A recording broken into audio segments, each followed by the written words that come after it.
Hey everybody, welcome back. It's Joe White from Get Life Coaching and another edition of Live Free. So here we are, our final installment on the 4 stages of letting go of the past. As a quick recap, our first one is that willingness to let go. The second one is that acceptance that you may not get the answer or the solution, or the dots may never connect. Step 4 is attaching your drive, your changing the pain, the suffering, whatever, to a higher purpose. Reach for a higher intention. And step 4 is action. We must take action. And this is what I mean. Very often we go through something in life and we go through the emotional feeling, the emotional purging, the emotional acceptance. And that's great. But there is a transition from perception, what you feel, to procedure and what you do. See, if you want to lose weight, if you want to become healthy, it starts with a mindset shift that things must change. But if you don't get your butt to the gym, it's not going to happen. Or I see this in relationships. I see couples, they get that emotional connection. Say, oh my God, we got to do something. I love you and you love me, and we got to find a way to get through this. And they get the understanding emotionally. But they fall short at the edge of action.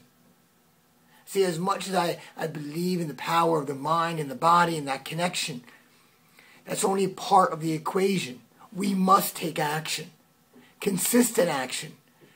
So the final stage here is to get out of the realm of just feeling like you let go and start taking action of letting go and, of course, moving forward.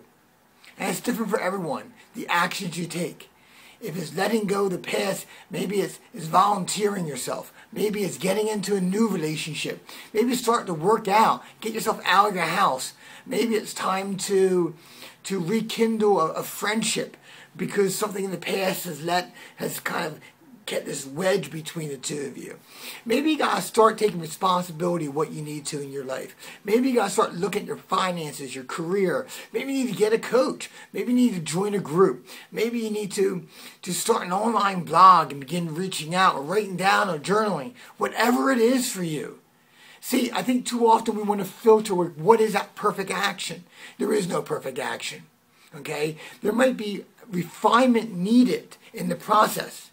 But see, we fall short at this stage because we want to be perfect. We don't want to mess up. We don't want to delay it any longer.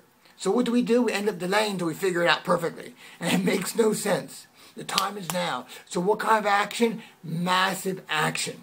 That's right, massive action. It's not a dabble. It's not a selection. It's not, I'll try this and see if it works. Take massive action. Something's going to stick. I remember when I quit smoking, like 15 years ago, 13 years ago, somewhere in that line. And I just kind of started listening to like the Tony Robbins tapes and changing my life. I had a few years clean and sober. And I remember I began doing everything I could. I did a pain and pleasure kind of worksheet I created. I told people. I communicated on a regular basis. I did all these things. I didn't know what was going to work. But I figured something would stick, and it stuck. So don't be perfect, but don't settle for this just feeling better. Be better, do better, take that action, massive action, and ultimately it's about consistent action. So in other words, don't take massive action today and do nothing tomorrow. Okay? Consistent action. So there we go, ladies and gentlemen, the 4 stages of letting go of anything, the past or something in here. It's been my honor and my privilege. I'll see you for the next edition of Live Free, everybody. My name is Joe White. Have an outstanding day and live free. Bye-bye.